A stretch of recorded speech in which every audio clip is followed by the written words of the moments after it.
आज एक और हम क्लास मैट्रिक का लास्ट टॉपिक है हमारे पास, वो स्टार्ट करने जा रहे हैं।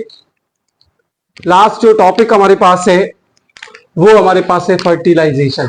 देखो, फर्टिलाइजेशन हमने पीछे भी पढ़ा था कि फर्टिलाइजेशन एक ऐसा प्रोसेस है जिसके अंदर फ्यूजन ऑफ गेमेट्स होती है। फ्यूजन ऑफ गेमेट्स मतलब कैसे, एग और स्पर्म्स का आपस में मिलना, इस सिस्टम को हम फ्यूजन कहते हैं। और फ्यूजन के बाद फॉर्मेशन किसकी होती है, जाइगोट की फॉर्मेशन हो, के फ्यूजन हो मेल और फीमेल गेमेट्स की, और प्लस में डुप्लाइट जाइगोट बने।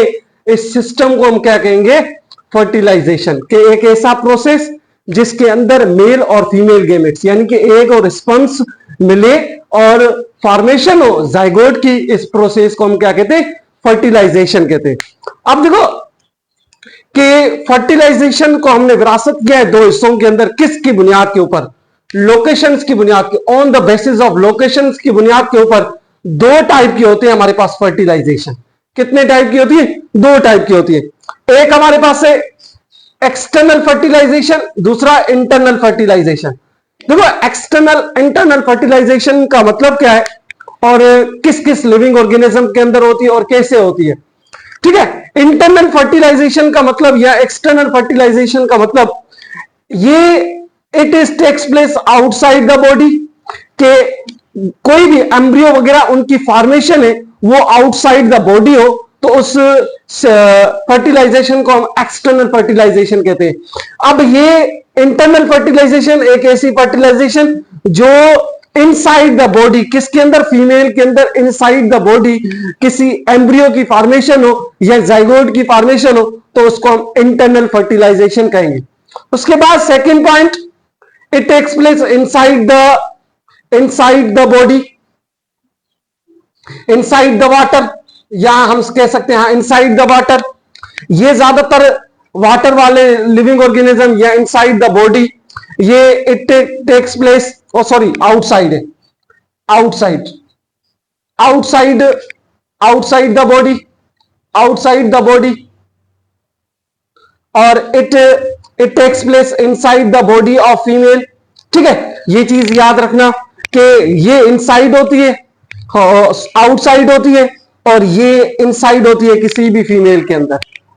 अब आते हैं कि अब लोग एक चीज याद रखना कि एक्सटर्नल फर्टिलाइजेशन और इंटरनल फर्टिलाइजेशन के both gametes mature eight same time. ठीक है, इसके अंदर जो मेच्योर गेमेट्स होते हैं वो किसी वक्त भी हो सकते हैं। अब जो एक्सटर्नल फर्टिलाइजेशन के अंदर जब मेल और फीमेल, इनको मीडियम है ना, वो वाटर चाहिए। ये चीज याद रखना, हम कह सकते हैं इनके लिए वाटर जरूरी होता है, इंटरनल फर्टिलाइजेशन के लिए वाटर जरूरी होता है। अब इनको वाटर के अंदर मेल और फीमेल के आपस में आके मेटिंग करते हैं, मेटिंग करने के बाद स्पर्म्स छोड़ते हैं, छोड़ने के बाद वो एक सेम टाइम पे मेच्योर होते हैं, चाहे मेल गेमेट्स हो चाहे फीमेल गेमेट्स हो। ठीक है, कि gametes produce in large numbers, और जो एक्सटर्नल फर्टिलाइजेशन के अंदर है, जो वो हम कह सकते हैं जो गेमेट्स है वो लार्ज क्वांटिटी के अंदर छोड़े जाते हैं, क्योंकि वो वाटर के अंदर होता है, उनका जो मीडियम होता है मिलने का, जो गेमेट्स का मिलने का जो वे होता है वो मीडियम वाटर होता है, इसलिए वो लार्ज क्वांटिटी में छोड़ते हैं, कोई ना कोई मिल जाते हैं। अब इसके अंदर gametes produce in limited quantity या लिमिटेड नंबर्स में गेमेट्स प्रोड्यूस किए जाते हैं। अब ज्यादातर ये फिशेस के अंदर और एम्फीबियन के अंदर, क्योंकि ये सब के सब क्या है, एक्वेटिक्स है, तो ये डुअल लाइफ है, पर अपनी जो फर्टिलाइजेशन करनी होती है उस वक्त ये क्या करता है, वाटर मीडियम जो है वाटर चुनता है। ये चीज याद रखना। अब ये रेप्टाइल्स के अंदर या एव्स के अंदर या मैमल्स के अंदर, ठीक है, ये जो इंटरनल फर्टिलाइजेशन है वो ज्यादातर रेप्टाइल्स है, एव्स हम बर्ड्स को कहते हैं, मैमल्स वगैरह उनके अंदर होती है। ठीक है, ये चीज याद रखनी, इंटरनल और एक्सटर्नल फर्टिलाइजेशन ये हमारा था। उसके बाद देखो कि दुनिया के अंदर जितने भी ममालिक या कंट्रीज पाए जाते हैं उनके अंदर एक पॉपुलेशन की प्लानिंग्स होती है। उस पॉपुलेशन प्लानिंग्स किस तरीके से कैसे की जाती है ये हम आज पढ़ते हैं। देखो, need of population planning. Population planning, देखो planning, population planning is the policy a limited growth of populations. देखो दुनिया के अंदर जितने भी कंट्रीज है या लोग या अपने मुल्क के लिए पॉपुलेशंस की पॉलिसी क्यों निकालते हैं?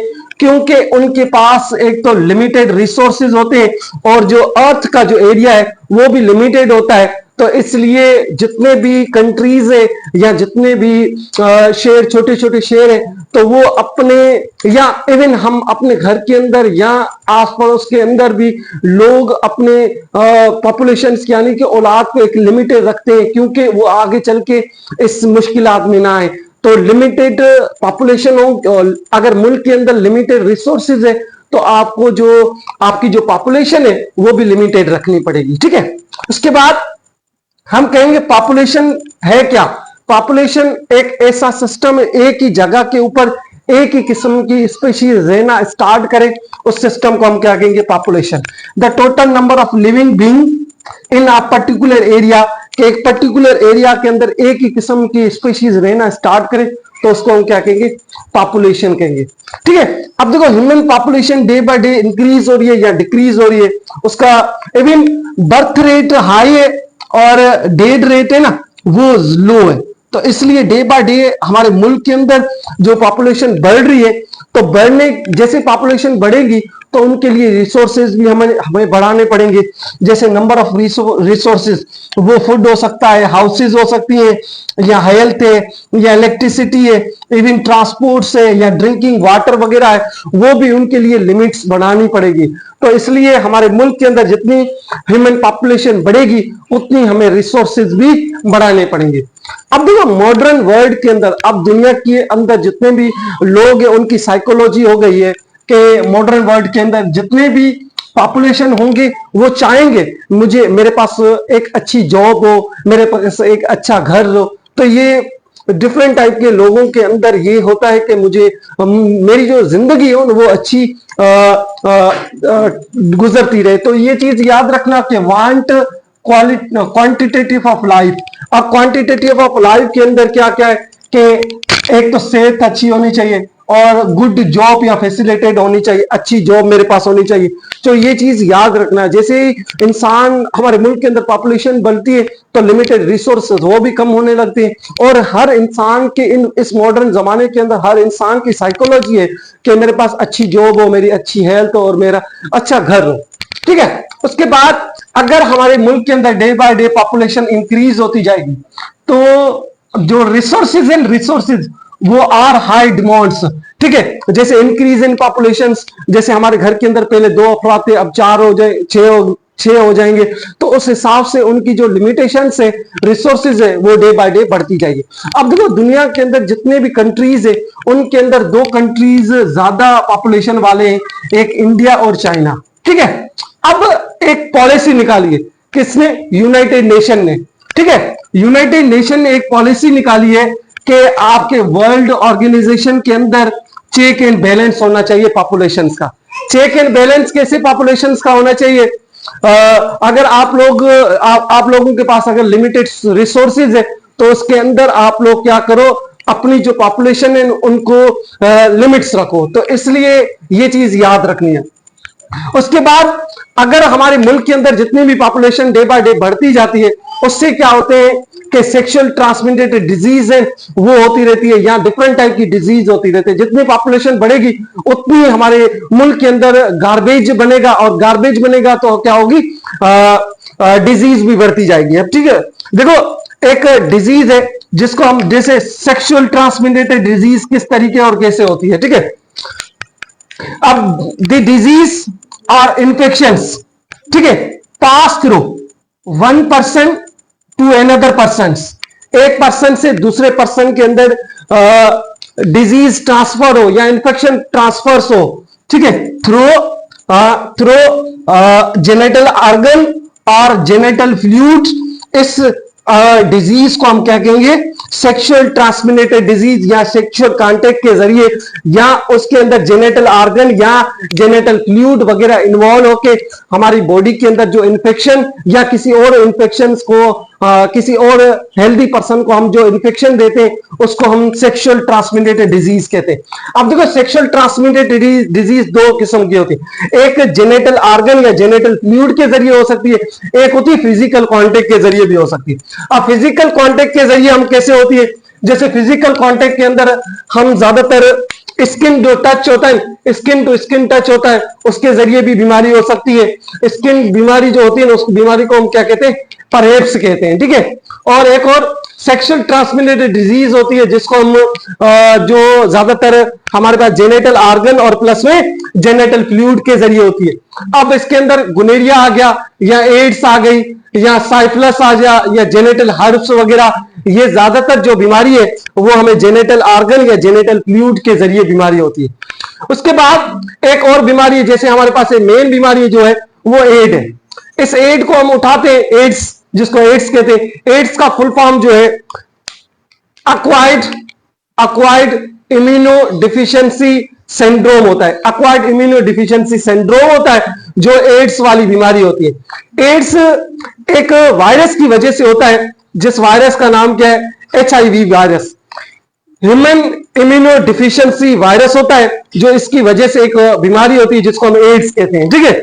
अब जो इसकी अगर ये किसी इंसान के अंदर फैला जा सकता है, ठीक है। ये तो ज्यादातर हम कह सकते हैं, एक तो ज्यादातर सर्जिकल इंस्ट्रूमेंट यूज करके, सर्जिकल इंस्ट्रूमेंट्स वगैरह यूज करके, जैसे ज्यादातर हम बाल वगैरह कटाने जाते हैं तो उसके लिए भी अगर कोई भी सर्जिकल इंस्ट्रूमेंट्स है जो बाल काटने वाले, वो एक ही बार बार अगर यूज करेगा उससे भी हमें ये बीमारी मिल सकती है। या फ्यूजन ऑफ इन्फेक्टेड ब्लड वगैरह, ब्लड का ट्रांसफर करना, इन्फेक्टेड ब्लड एक पर्सन से दूसरे पर्सन के अंदर, या सेक्सुअल कांटेक्ट के अंदर भी ये बीमारी फैल सकती है। और मदर के प्लेसेंटा के अंदर ज्यादातर जो सर्जिकल प्लेसेंटा वगैरह के अंदर भी मसला हो सकता है, इससे भी हमारे एड्स की जो बीमारी है, HIV वायरस, वो फैल सकता है। दूसरा, मदर मिलके, एक मदर अगर किसी और बच्चे को पिला रही है फिर से और अपने बच्चे को पिला रही है तो उससे भी HIV वायरस फैल सकता है। अब देखो ये नेशंस को, अब इन नेशंस को कैसे अवेयरनेस करना है कि रोल ऑफ नेशन, के लोगों को कैसे अवेयरनेस करना, रोल ऑफ नेशन एड्स या कंट्रोल प्रोग्राम्स एड्स या NGO वगैरह होते हैं जो एडुकेटेड पर्सन को एड्स के बारे में बताते हैं, ठीक है। देखो दुनिया के अंदर बीमारी, ये खतरनाक बीमारी है, इसके लिए हम आई थिंक 1980 के अंदर ये बीमारी का इलाज वगैरह निकला है। अब इलाज निकल गया है, पहले ये एक पब्लिक बीमारी थी, लोगों के अंदर बहुत सारी फैल चुकी थी, स्प्रेड हो चुकी थी। फिर लोगों ने इस बीमारी को पढ़ा और इस बीमारी के बारे में एक इलाज भी निकाला। अब देखो एड्स एंड अगर किसी भी पेशेंट्स को है तो उनको जो NGOs वगैरह होते हैं उनके अंदर एजुकेटेड पीपल्स होते हैं, तो वो लोगों को जाके हर एक गांव के अंदर, हर एक शहर के अंदर जाके लोगों को अवेयरनेस करते हैं कि इस बीमारी से कैसे आप बचोगे या इस बीमारी से कैसे प्रिजर्व करोगे, अपने आप को कैसे बचाओगे। या इवन उन लोगों को बचाने के लिए भी सजेशन देते हैं और प्लस में डायग्नोज भी उनको एक ये भी अवेयरनेस देते हैं कि इसका डायग्नोज भी चल रहा है दुनिया के अंदर, ठीक है। जैसे गवर्नमेंट हॉस्पिटल से या प्राइवेट हॉस्पिटल्स वगैरह, उनके अंदर इनका इलाज चल रहा है। तो ये हमारा आज का लास्ट टॉपिक क्लास मैट्रिक्स से चैप्टर 5 से रिलेटेड था, ठीक है। इसके बाद इंशाअल्लाह ताला हम न्यू चैप्टर स्टार्ट करेंगे। अल्लाह हाफिज।